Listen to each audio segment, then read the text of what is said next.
প্ৰথমে মই সংগীতাই বনালোঁ সকলোকে আনটা নতুন ভিডিঅ'লৈ স্বাগতম জনালোঁ। আজি আপোনালোকৰ কাৰণে একেবাৰে কম সামগ্ৰীয়ে কম সময়তে বনাব পৰা এটা পিঠাৰ ৰেচিপি লৈ আহিছোঁ।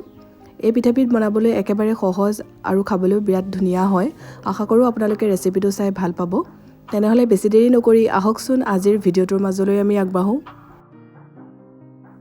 পিঠাবিধ বনাবৰ কাৰণে এই বাতিটোৰে এবাতি ৰুকি লোৱা নাৰিকল লৈছোঁ। একেটা বাতি জোখেৰে আধা বাতি চেনি দিছোঁ। চেনিৰ পৰিমাণটো নিজৰ সোৱাদ অনুসৰি অকণমান কম বেছিকৈ ব্যৱহাৰ কৰিব পাৰে আৰু ইয়াত মই গোটা চেনিয়ে ব্যৱহাৰ কৰিছোঁ। আৰু আমাক লাগিব বৰা চাউলৰ পিঠাগুড়ি। এয়া মই প্ৰথমতে এবাতি বৰা চাউলৰ পিঠাগুড়ি যোগ কৰিলোঁ। এইখিনি কেঁচা পিঠাগুড়ি, ৰ'দত শুকুৱাই থোৱা পিঠাগুড়িও ল'ব পাৰিব। আৰু এবাতি ছাইডত থৈ দিছোঁ, প্ৰয়োজন হ'লে লৈ ল'ম। এতিয়া মিশ্ৰণটো খুব ভালদৰে সানি ল'ব।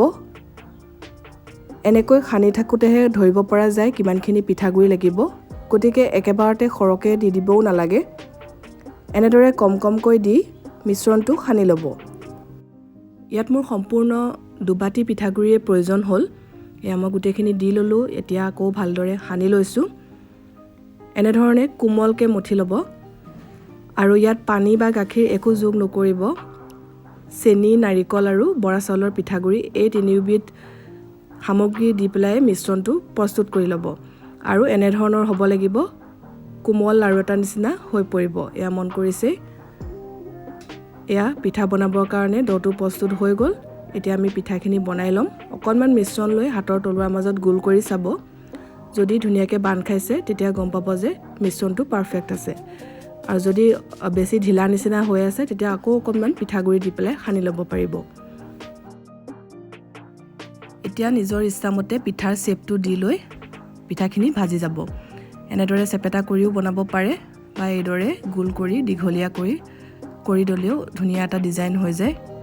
এনেকৈও পিঠাখিনি ভাজিব পাৰে। মই এইটো শ্বেপতে বনাম।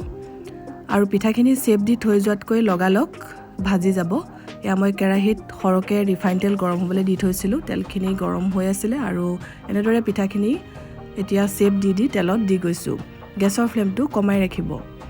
এয়া দেখিছে, আৰু অকণমান মিশ্ৰণ লৈ এটা শ্বেপ দি দেখুৱাই দিছোঁ। এনেদৰে গোল কৰি অকণমান দীঘলীয়া কৰি দিলে হৈ যাব। এতিয়া এনেকৈ আমি কম জুইতে পিঠাখিনি ভাজি থাকিম। অকণমান ইলুটি শিলুটি কৰি থাকিলেই হ'ব। বহুত বেছি লৰাই মেলি থাকিবও নালাগে। খুব কম সময়তে বহুতখিনি পিঠা বনাব পাৰি। যিকেইটা পিঠা সোনকালে ৰঙচুৱা হৈ আহে গম পাবই ভালদৰে সিজিলে। সেইখিনি কাঢ়ি ৰাখিব আৰু সেইখিনি জেগাত আকৌ নতুনকৈ পিঠা দি যাব। এনেকৈ কম জুইতে পিঠাখিনি অকণমান ৰঙচুৱা হোৱালৈকে ভাজি থাকিব। এয়া চাওক কালাৰটো কিমান ধুনীয়া হৈছে। দেখিও ভাল লাগে, লগতে খাবলৈও খুবেই টেষ্টি হয় এই পিঠাবিধ। এতিয়া মই প্লেট এখনলৈ অলপ উলিয়াই লৈছোঁ। আশা কৰিছোঁ আপোনালোকে ৰেচিপিটো চাই ভাল পালে। যদি আগতে এই পদ্ধতিৰে এই পিঠাবিধ বনাই খোৱা নাই, এবাৰ নিশ্চয় বনাই খাই চাব। বিহু আহি আছে, বিহুত আপোনালোকে বনাব পাৰিব।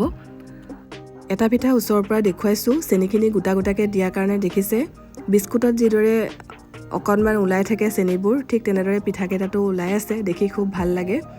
আৰু এই পিঠাটোৰ বাহিৰটো বহুত কুৰকুৰীয়া হয়, কিন্তু ভিতৰটো একদম কোমল হয়। ভাঙি দিওঁতে চাগে ধৰিব পাৰিছেই।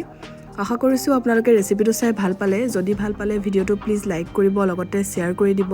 আৰু যিসকলে চেনেলটো এতিয়ালৈকে ছাবস্ক্ৰাইব কৰা নাই, ছাবস্ক্ৰাইব কৰি কাষতে থকা বেল আইকনটো প্ৰেছ কৰি অল কৰি ৰাখিব। তেতিয়া আহিবলগীয়া ভিডিঅ' ন'টিফিকেশ্যনবোৰ আপুনি পাই থাকিব। আকৌ এটা নতুন ৰেচিপিৰ সৈতে সোনকালে লগ পাম। ভিডিঅ'টো চোৱাৰ কাৰণে বহুত বহুত ধন্যবাদ।